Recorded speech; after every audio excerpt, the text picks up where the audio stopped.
The moment I bought the lake, I knew it would ruffle some feathers. What I didn't expect was for the Homeowners Association of Willow Ridge Subdivision to show up at my gate 2 days later, led by a bleach blonde, overconfident woman wearing a sun hat big enough to block out the truth. Her name. Cheryl. Of course it was. I was out by the dock, checking the water line when I heard the unmistakable sound of entitled footsteps' heels snapping against the gravel like the HOA gods themselves had sent someone to bless me with nonsense. "You must be the new owner," Cheryl announced, arms crossed like she was posing for a mugshot.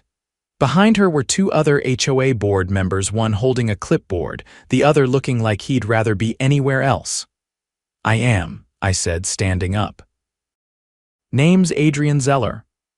"Well, Adrian," she said with a forced smile, "we're here to discuss public access. This lake is a shared amenity for our residents and we'll need to schedule maintenance and install signage." I blinked. "Public access?" "Yes," Cheryl chirped. "This lake borders the rear of Willow Ridge. It's always been considered part of the community. Our bylaws let me stop you right there," I said, walking over to my truck.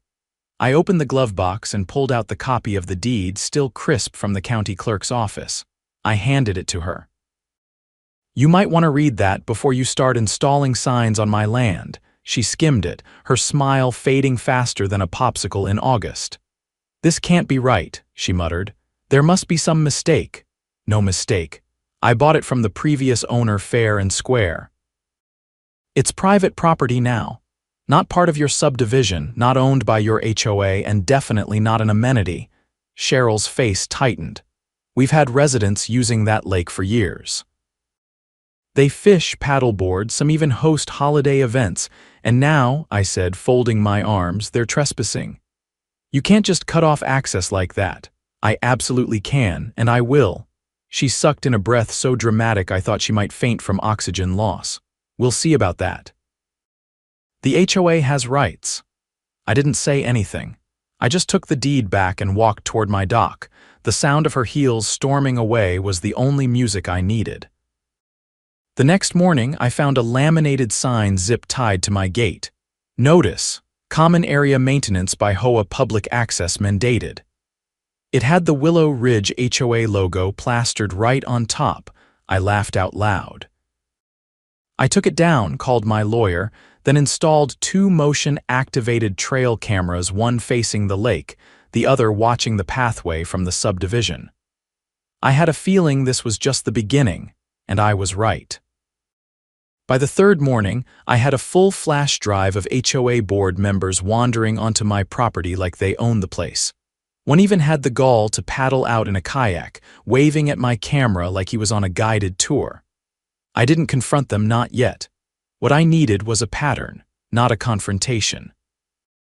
And patience was something I had in spades. That evening, I drove to the County Planning Commission. I didn't need permission to enforce my rights, but I wanted to make sure there were no easements or weird zoning quirks that Cheryl might dig up and wave around like a magic wand. The clerk, a sharp guy named Marvin, helped me pull the subdivision's original development plans. "Looks like the lake was never part of their plat," Marvin said, tapping the map with a pencil. "The property line ends about 15 feet from the water. No community easement, no shared access, and no mention of it in their infrastructure filings."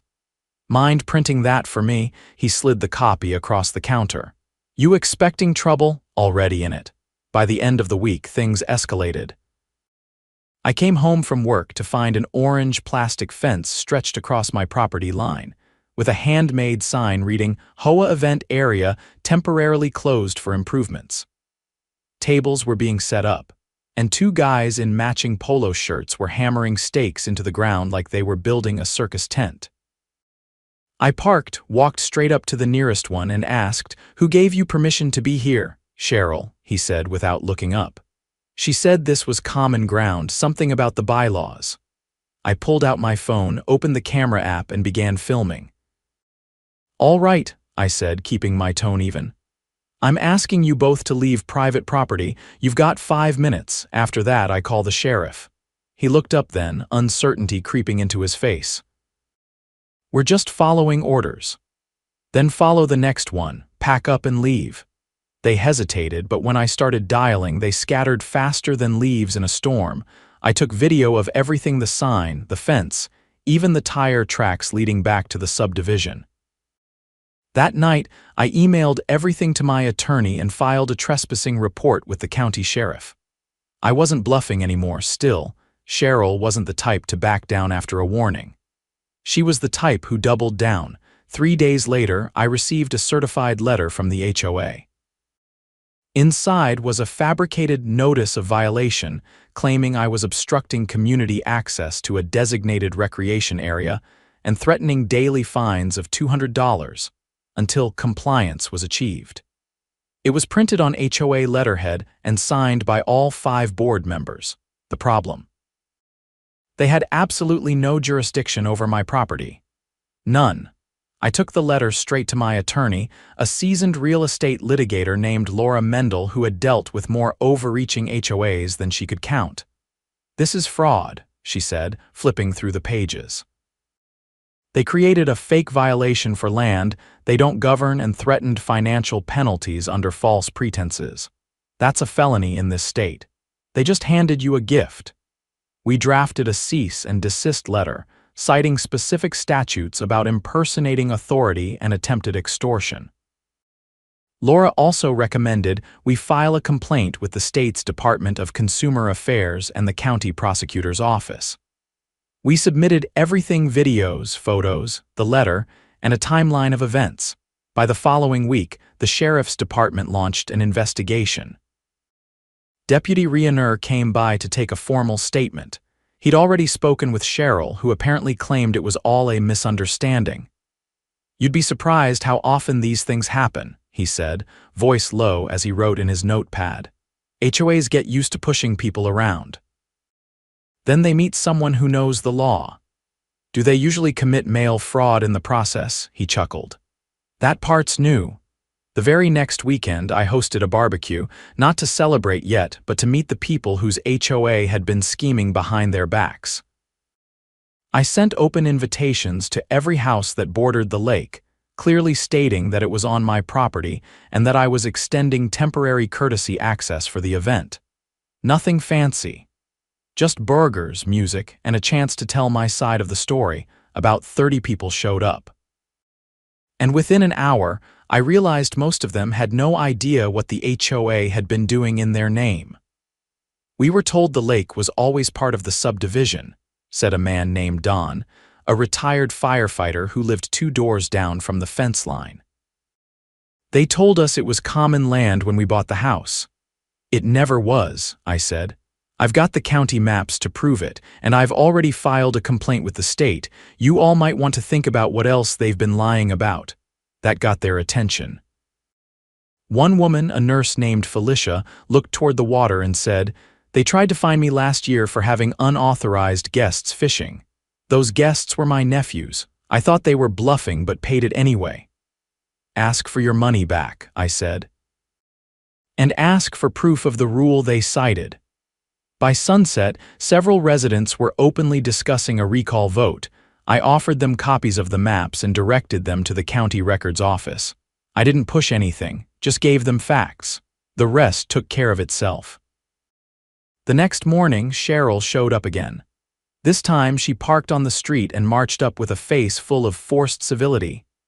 "We need to have a conversation," she said. I motioned toward the camera mounted on the edge of my porch. Already recording, her posture stiffened.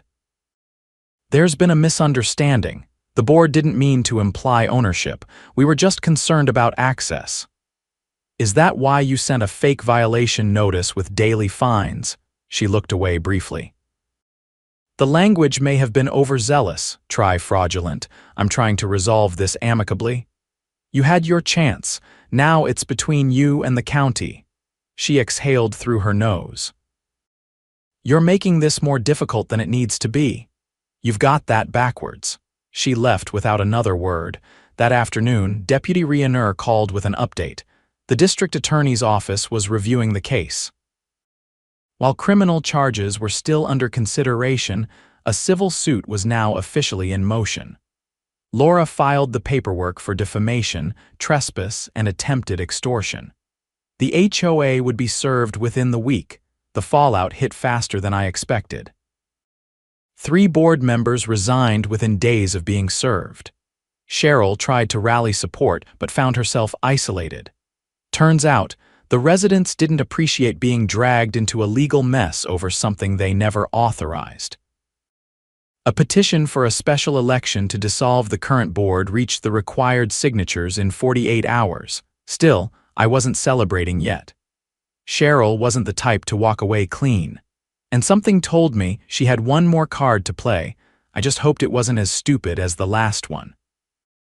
By the time the process server handed Cheryl the lawsuit in front of her manicured flower beds, word had already swept through Willow Ridge like a summer thunderstorm.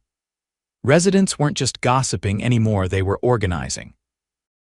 A recall vote was scheduled, and the HOA's legal budget, which had once been robust thanks to years of arbitrary fines, was now frozen pending an emergency audit. I stayed out of it publicly. Let the neighborhood handle their own reckoning. My part, at least for now, was proving ownership and protecting my land. But the deeper my attorney and I dug, the more rot we uncovered. Laura's paralegal found something odd while reviewing the HOA's financial filings entries labeled Environmental Partnership Dues, paid out quarterly to a shell company with no listed contact information. When she traced it back, it led to a PO.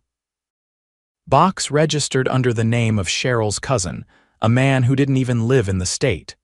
The payments totaled over $40,000 across the last 3 years.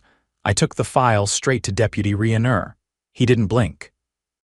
"This is enough to move forward," he said, flipping through the bank transfer records. "If those funds were collected from residents under false pretenses, we're looking at wire fraud and embezzlement." He handed the documents to one of the detectives seated nearby. They'd already been quietly interviewing former board members, and one of them, Mark Langley, the guy with the clipboard who'd first come to my property, had flipped. According to Rioneur, Mark had turned over internal memos showing Cheryl had been pushing to reclassify the lake as a natural HOA asset for years, even though she knew it had never been part of the original development plans. She tried to get the previous owner to sign a joint use agreement last year, but he refused, Rioneur told me. That's why she never pushed this sooner.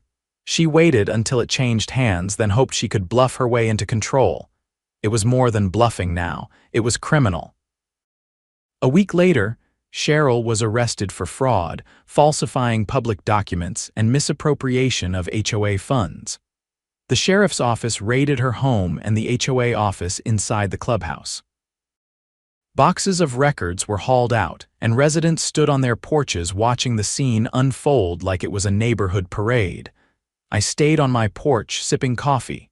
2 days after the arrest, I found a handwritten note slipped under my front gate.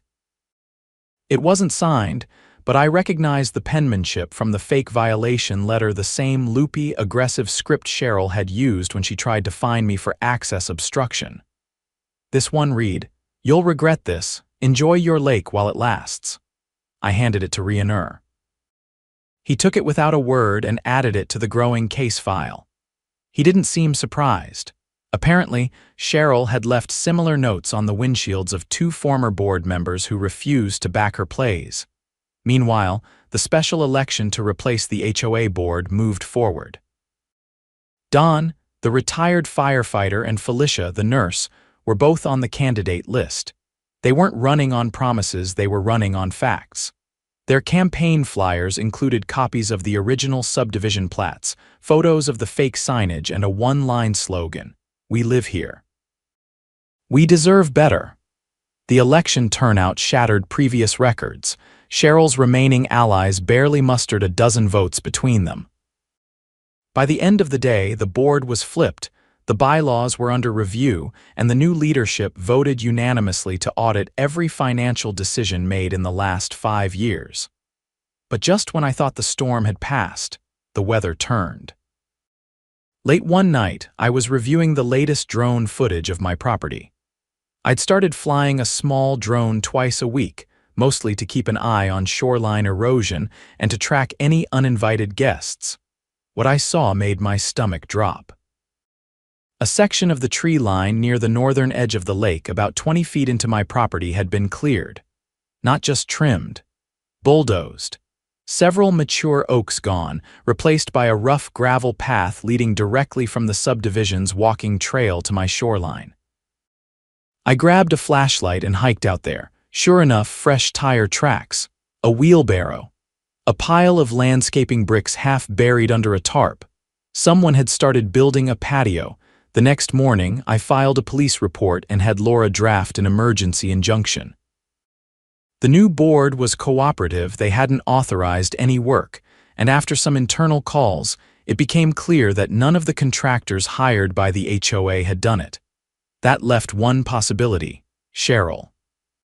She may have been awaiting trial, but she still had keys to a lot of things, including the HOA's old landscaping storage shed. Sure enough, when the sheriff's office got a warrant to search it, they found invoices for rented equipment under a forged name. The address listed, the same P.O. box linked to the fake environmental nonprofit. It was a desperate move. A last attempt to create established use before her legal fate was sealed, but it backfired spectacularly. The new charges stacked higher: destruction of protected woodland, trespassing with intent to alter private property, and attempted land conversion through force of use. I had to secure the area with fencing and hired a surveyor to restake the line. But the real victory came when Felicia handed me a letter signed by every member of the newly elected HOA board. It stated, in clear legal terms, that Willow Ridge Subdivision recognized the lake as private property, disavowed all previous attempts to claim it, and vowed not to contest its ownership in any future proceedings. It was notarized, filed with the county, and included in the state's case against Cheryl as evidence that her actions were not sanctioned by the community. I framed it in my office. The lake, once treated like a convenience by people who never owned it, had become a symbol of something larger, a reminder that power doesn't come from a title or a clipboard. It comes from truth, proof, and the refusal to be bullied. A month later, Cheryl accepted a plea deal. No trial. No press conference. Just a quiet sentencing in a small courtroom. She got 5 years probation, restitution payments to the HOA, and a lifetime ban from serving on any board incorporated under state HOA law. The community didn't celebrate. They rebuilt.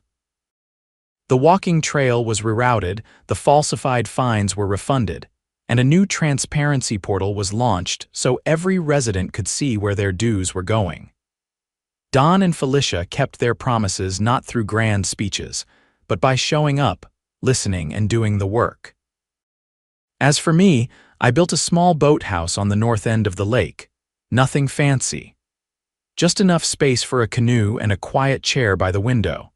A place to sit with a cup of black coffee and watch the water move the way it always had, unbothered, unclaimed, and absolutely mine.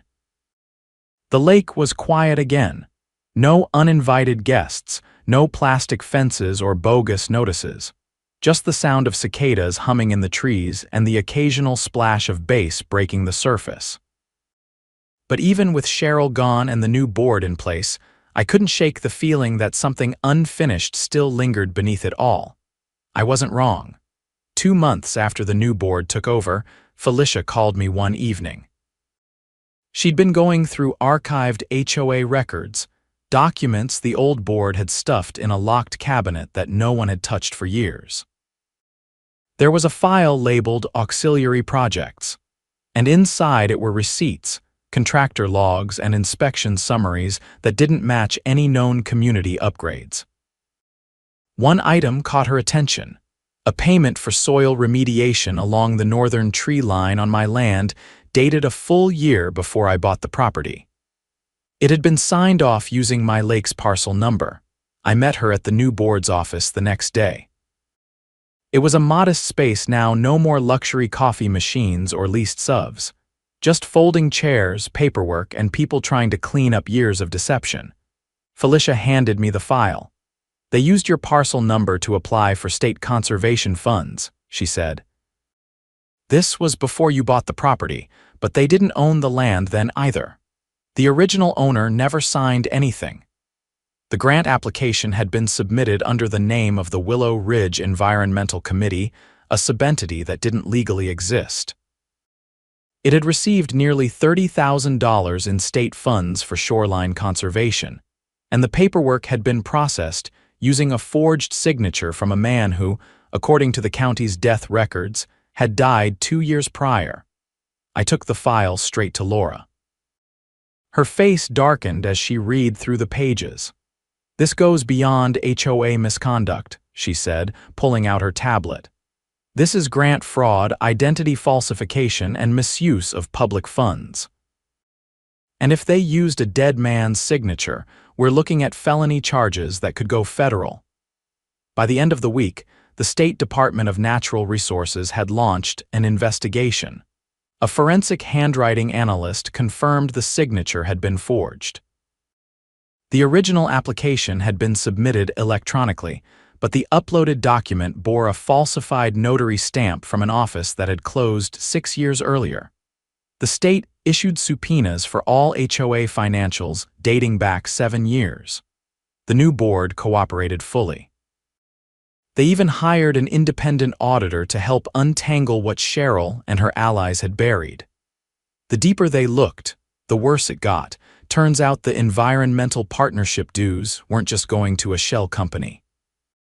They were being funneled through a chain of fake trusts, then withdrawn in cash by someone using a prepaid cell phone and a driver's license under the name J. Winters, a name that didn't appear on any property records or board rosters, but showed up on half a dozen receipts tied to equipment rentals and supply vendors. The sheriff's office looped in the state attorney general. The AG's office sent a special investigator, a sharp-eyed woman named Dana, who used to handle organized fraud cases. She spent 3 hours at my boathouse going over the documents I'd collected from the initial trespassing incident all the way through the fake construction site. "They built a paper HOA within a real one," she said, flipping through a binder of forged invoices. "They used the real board as a cover while a few of them siphoned money in the background. And when they needed more, they tried to expand their assets your lake so they could justify bigger budgets and access new grants." She paused when she reached the photos of the bulldozed trees. "This was them trying to create a footprint," she said. "If they could get enough infrastructure in place, paths, benches, signs, they'd argue it had been community-maintained land all along. It wouldn't have stood in court, but they were counting on you folding before it reached that point." I didn't say anything. I just nodded and handed her the drone footage of the path being built. A month later, the grand jury handed down indictments. Cheryl was hit with additional charges, 3 felonies, including wire fraud and falsifying state records. 2 former board members were arrested for conspiracy and embezzlement. The cousin who ran the shell company was picked up in New Mexico and extradited. He confessed within 48 hours, trading testimony for reduced charges. The state froze all remaining HOA funds pending restitution. Residents were given a choice: dissolve the HOA entirely or rebuild it from scratch under court-appointed oversight. They voted overwhelmingly to dissolve. The clubhouse was sold off. The common areas were deeded back to the city under a maintenance sharing program. And for the first time in decades, Willow Ridge was just a neighborhood again. No boards, no fines, no manufactured authority. I thought that would be the end of it.